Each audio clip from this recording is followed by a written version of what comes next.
Welcome to Writer Pants on Fire, where authors talk about things that never happened to people who don't exist. We also cover craft, the agent hunt, query trenches, publishing industry, marketing, and more. I'm your host, Mindy McGinnis. You can check out my books and social media at mindymcginnis.com, and make sure to visit the Writer Pants on Fire blog for additional interviews, query critiques, and more at writerpantsonfire.com.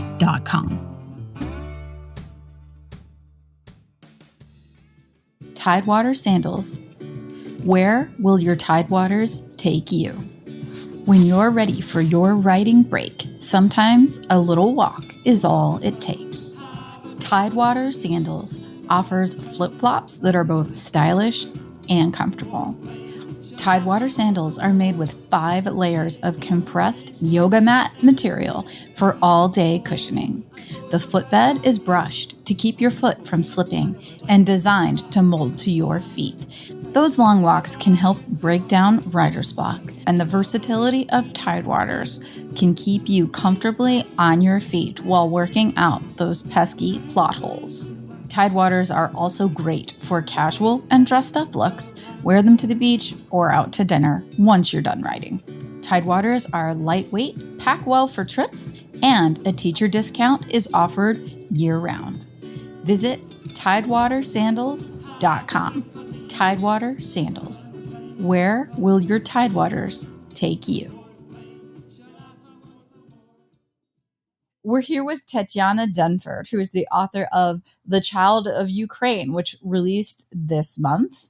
And originally, this book was a self-published novel, although it is very much also kind of memoir, family history, and the story of your grandmother. So why don't you tell us a little bit about that and a little bit about the background behind this book? It's so nice to be here chatting about it. I'm always happy to chat about this story because it's so cinematic and so epic. It doesn't sound real, but it's based on true events. So when I published this book in 2020, it was originally called Motherland. There's a lot of stories about women, motherhood, daughters and mothers and that relationship. But also there is a statue in Ukraine called Motherland. It's very famous because it's this woman holding a shield and a sword, and you can see it in the center of Kiev. My grandmother, she practically raised me for about 5 years while my parents were working. So I would hear lots of stories about her family and her farm. And she didn't speak very much English. So she and I would exclusively speak in Ukrainian, which is my first language. And she would tell me all of these amazing, colorful stories about escaping the war. There was a piece to the puzzle that I only found out about in 2015. And that prompted me to write the book. But her story was that she escaped her childhood home when she was 18 because her brothers were murdered by Stalin's police. They were collected and rounded up with a lot of other political activists, and they were thrown into prison and shot by firing squad. She left her home at 18, never saw her parents again. There was German occupation as well as Russian, and the lesser of two evils was to kind of help the Germans defeat the Russians. Do whatever you have to and then come back. And she never did because it wasn't safe. So she was in a labor camp. She met the man who would be my grandfather. And then they, after the war, fled to Australia because Australia at that point was providing land and work for immigrants and citizenship after you worked the land for 3 years. So it seemed like a good deal, even though it was in the middle of nowhere in the Dust Bowl. They traveled there and something happened to her without giving away any spoilers. It was quite a tragedy, and she was forced to make a decision that basically changed the course of her life. They immigrated to New York. It kind of reads like a memoir, but it has a little bit of history, obviously, in it as well. And I had to thread all of these pieces together as a novel. I didn't know all of the very specific details, so it couldn't be a memoir. But I wanted it to cross a lot of genres, if that makes sense. I wanted it to be appealing for people who don't necessarily always read historical fiction. I didn't want people to look at it and go, oh, God, it's going to be really politically heavy or information heavy. Mm-hmm. There's a little bit of everything in it. And I think that's what people are connecting to. It's the general kind of umbrella feeling is that it's about a family and it's about love and it's about loss and motherhood and parenthood and marriage. And those are all themes that apply across humanity. I wanted people to be drawn to that. I wanted it to prompt people even to ask questions within their own families, because we grow up sometimes with grandparents and even great grandparents, and we don't really, when we're younger, we don't actually ask them anything. We see them as these elders. We see them as a very specific role, when actually this book, for me anyway, reminded me that they are also human beings with their own baggage. And that's so important. The lens through which we most often struggle is seeing our parents as real people. And I think, though, that it can complicate things much further when you have to actually think of your grandparents as real people who were young once and who were going through everything that you've gone through too, and probably more. I agree. I think as youth, we often feel like we're the interesting ones. Yeah. It's like, no, actually, everything that you're doing, they already did. And we should be talking to them and getting their stories. With the backdrop of war, I want people to understand that what is happening in real time to not just Ukraine, but a lot of cultures is something that we have to learn about and ask questions of our parents, grandparents. Otherwise, how do we change the narrative? How do we raise children to appreciate their own living history right in front of them? It is very much, forefront, and people that could not have told you what colors were in the Ukrainian flag now are intimately aware of it. It's part of the larger conversation now. It's not a new story. This has happened before. Oh, yeah. When all of these unfortunate events started happening in February, the mentality was, well, we're ready. We've been ready for this for decades. It's not anything new. These are the stories almost in parallel, the stories that were happening to our grandparents and great grandparents and great great grandparents. It's wildly upsetting that it's so similar and it's the same playbook. I was speaking to a journalist friend of mine who's in Ukraine, and I was saying, enough is enough. Now we use our literature, our art, our activism. Now this is the watershed moment. Now we are the future, the younger generation Ukrainians who are saying, that's it. We are using social media to then push a new narrative forward. I was reading somewhere that I think this is the most photographed and recorded war in modern history. And it helps that we have a president who's not some dusty old politician, who actually represents the future, the modern young Ukrainians who are taking to these social media channels and saying, hey, pay attention. From what you're hearing from family and friends that are still over there, that are in the moment, that are there every day, does it feel like it's different this time? I think it's half and half. They're exhausted by it. It feels like the same thing over again. I think if they try, and it's difficult, but if they try and remove themselves from the devastation that's happening right in front of their eyes, they know that they have a much farther reach than they ever have when it comes to reaching the media. Western media is kind of complicated because sometimes it seems like it's playing both sides, but Ukraine is now being seen in a very different way, maybe more in lines of the humanness behind who we are, instead of what the media has portrayed us historically within the lens of a scandal or gangsters or mafia or rent-a-brides. All of those things have been quite damaging. And maybe now, even though it's so unfortunate what's happening, maybe now people are looking at us slightly differently. They assume that we're just some dumb bunch of farmers, when actually we are wildly industrious, creative, intelligent, all these amazing things that nobody really kind of understood before. So you mentioned the media. You also work as a translator for Frontline News since 2014.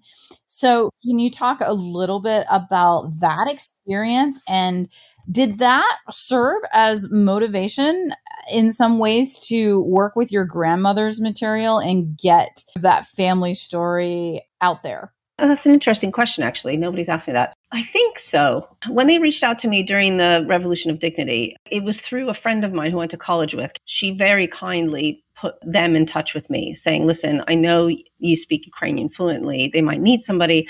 And then since then, it's been an absolute honor and joy to work with Frontline, because they are one of the few news outlets that really push a very truthful and painful narrative. Not just Ukraine, but they expose a lot of what's happening in the world when it comes to politics and world events. I think it really maybe planted a seed without me really knowing that it did.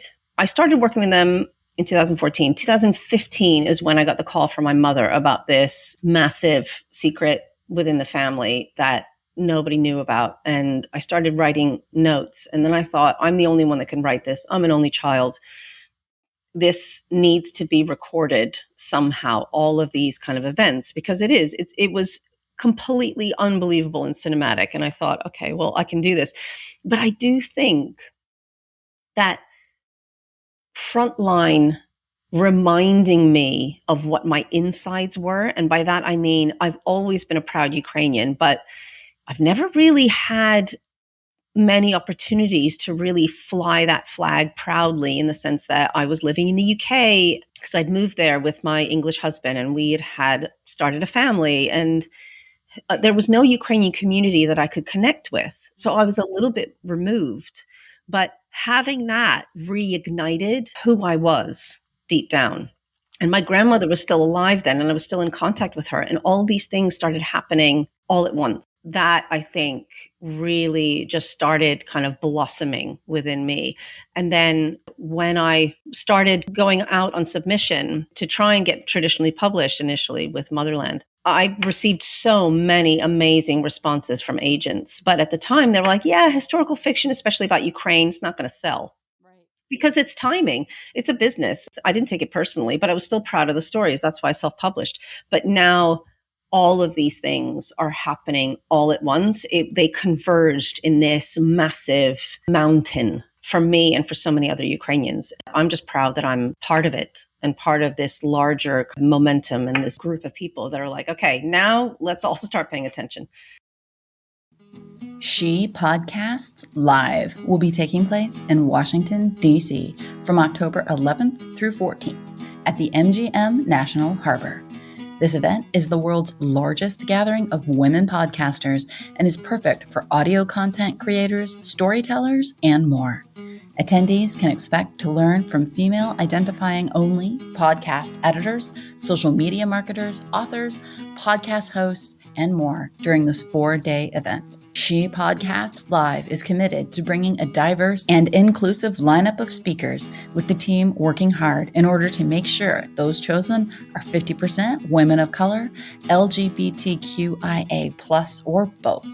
They also highlight industry experts as well as leaders, so attendees can get an inside look at what it's like being one on top. ShePodcasts Live is a great opportunity for all levels of podcasters. Register now and join us in DC this October at shepodcastslive.com.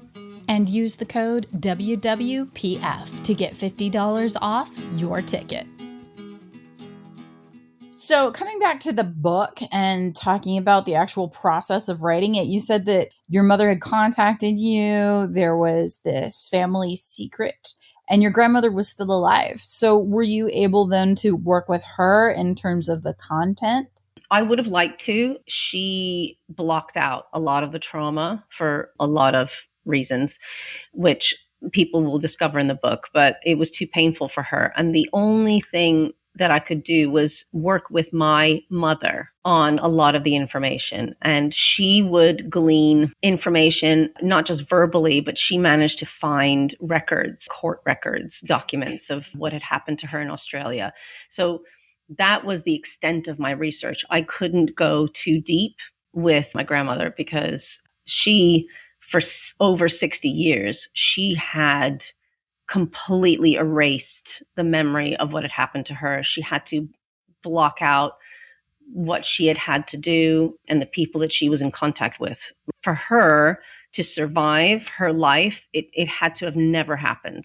So when my mother confronted her with this information, and I say confronted, they met for a glass of wine and dinner a few times, and it took a while for her to get it out of her. And then my grandmother would talk to her. But it's not something that I think I would have felt comfortable talking to her about because it's older generation. You don't talk about that stuff with your grandchildren, not even with your children normally, but my mother managed to get that. So I worked with my mother on research, and then I worked with genealogical records, ancestry.com, as far as passenger lists. And I remember telling her I was writing a book based on the story of her life.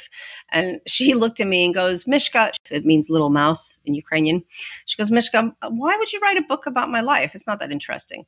I remember thinking, she probably says that because there were so many women in her position at the time, not just Ukrainian, but after the war, so many families that were separated and so many people who were displaced and women who had to go through a lot of trauma that was not recognized because it was a man's world, especially then. There is that narrative of, yes, there was this incredibly traumatic and momentous thing that happened to me, but I'm not special. It happened to a lot of people. Yeah. That's harrowing that someone can have something that traumatic happen. And for one thing, of course, have to block it out. But for another, to just be like, it's not that special. I look back and I always thought, to my mind, my grandmother and my mother, but my grandmother especially, I felt like she was made of steel. I know so many Ukrainians where we've had the same conversations. Well, you see it now. You see what Ukrainians are like. They are just relentless. I wanted to convey that in the book.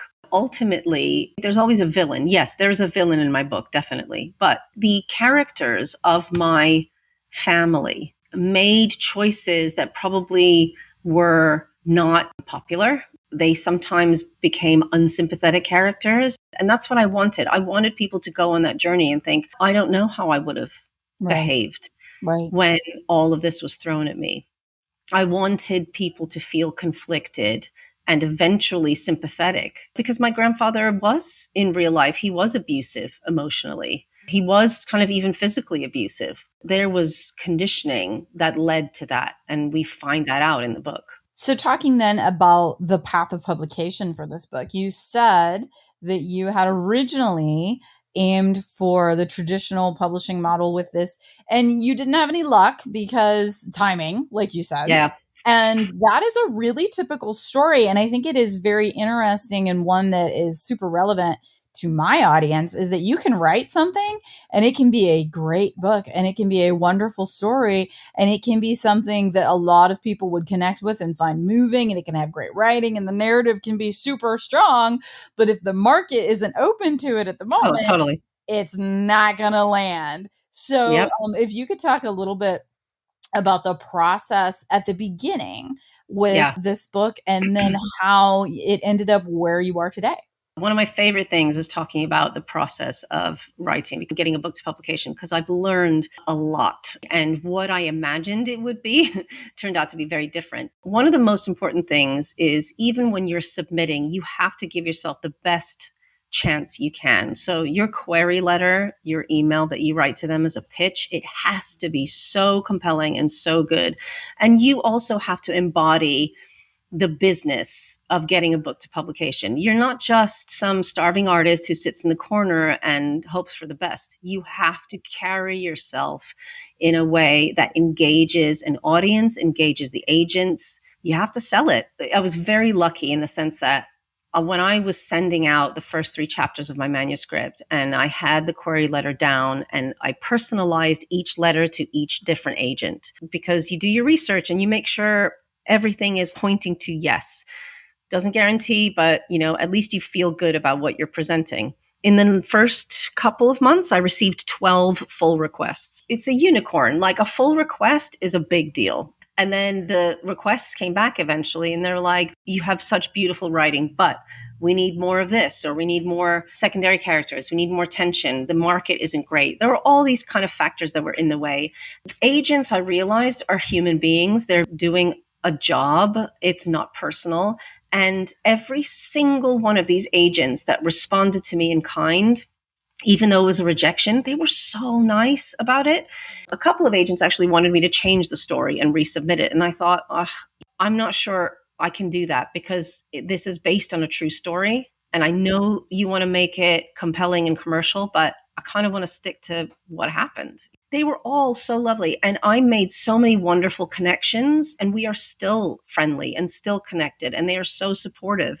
And it made me realize that it's just one aspect of the business. And I see so many amazing writers who are like waiting for the yes, waiting for an agent. And I thought to myself, am I going to sit around and wait for somebody to open the door, or am I going to open it myself? Because ultimately, why am I doing this? Am I writing to be on a bestseller list? Am I writing for the fame and the money? Because if that's true, I'm in the wrong business. I want to write a book to get it on a shelf. I began the process of teaching myself how to self-publish.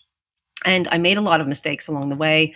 I didn't hire an editor, so I was practically going blind after like 8 drafts. I started a Kickstarter just to raise money for upfront costs, like having a book designer help me with the cover and to get a hardcover. At the time, Amazon, it was not allowing hardcover books, and I wanted a hardcover book of Motherland. So I went to Lulu, which is a different self-publishing platform, and they allowed hardcovers, but it was hard to work with them. When it was finally launched and so many people supported me on Kickstarter, it was wildly empowering, and it made me so happy that people wanted to read the story. I made money within the first couple months. Again, it's not what I'm doing it for, but it was a little bit of validation. Like, people want to buy my words. I really want people, especially now when we have all of these amazing platforms. Like Amazon is now doing hardcover. You can self-publish hardcover.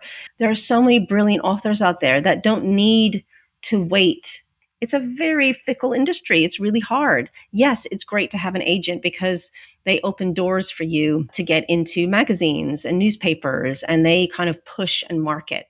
But knowing the behind the scenes, teaching myself the behind the scenes of what goes into publishing a book, then put me in a really interesting position to feel like not just a writer, but having a business brain and approaching it in a really knowledgeable way. And 2 years later, I get a call out of the blue, or an email rather, from the Hachette imprint Book Couture saying, listen, we're really interested in signing you. Now, again, I was like, oh, this is great. But a lot of writers jump at the chance to be with a publisher. And this is direct to publisher. This is not an agent going to Book Couture saying, hey, how about you publish my client's book? They reached out to me saying, your writing is so compelling, and they were so kind, and it was so lovely. But when we had a meeting, I said to myself, I do not want to be in a position where I'm hat in hand going, yes, whatever you can give me, I'll take. Right. Because I have a very specific vision about how I want to work with my publisher. And if they are not collaborative and they treat me like a cash cow, then I'm very happy to keep self-publishing. Mm-hmm. And having that, being in that empowered position, I've got myself here. Now, what can you do for me? How can we work together? And they presented themselves in such an amazing, professional, and forward-thinking way. I was really happy. Eventually, after a couple of meetings, they ended up signing me. And again, it's not about the advance. It's not about the money and the fame and whatever. It's about getting people to be impacted by my work. That feeling is priceless.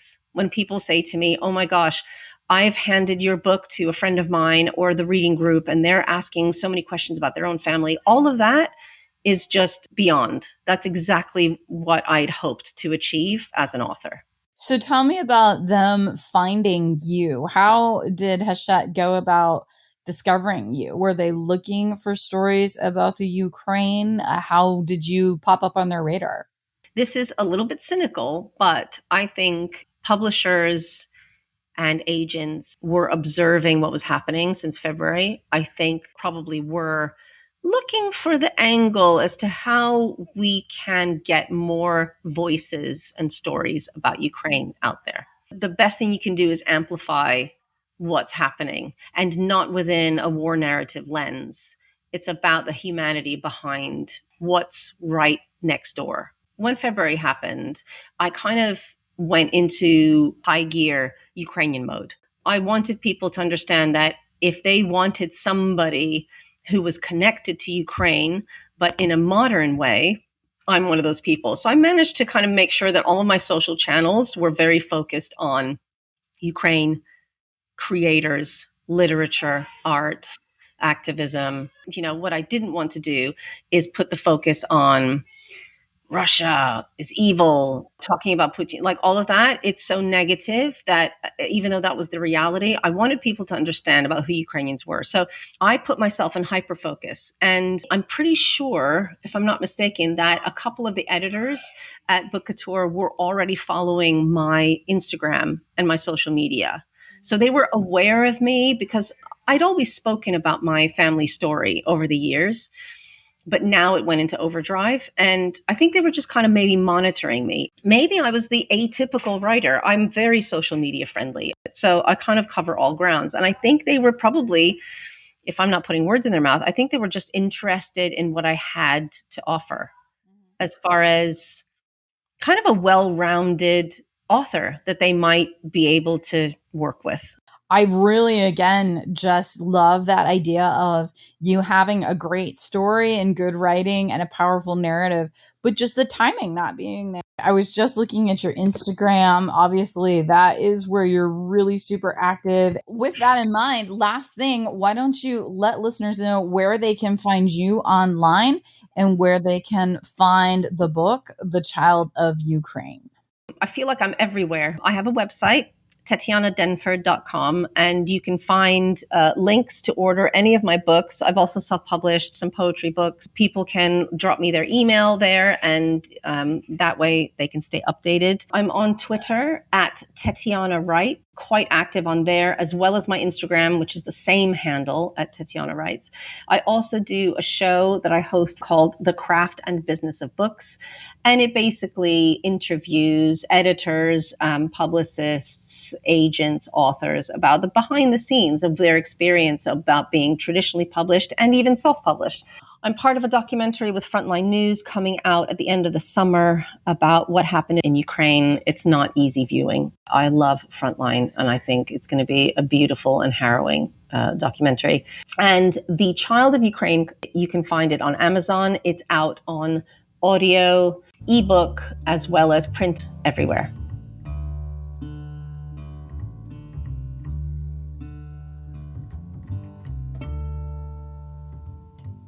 Writer, Pants on Fire is produced by Mindy McGinnis. Music by Jack Corbel. Don't forget to check out the blog for additional interviews, writing advice, and publication tips at writerpantsonfire.com. If the blog or podcast have been helpful to you, or if you just enjoy listening, please consider donating. Visit writerpantsonfire.com and click Support the Blog and Podcast in the sidebar.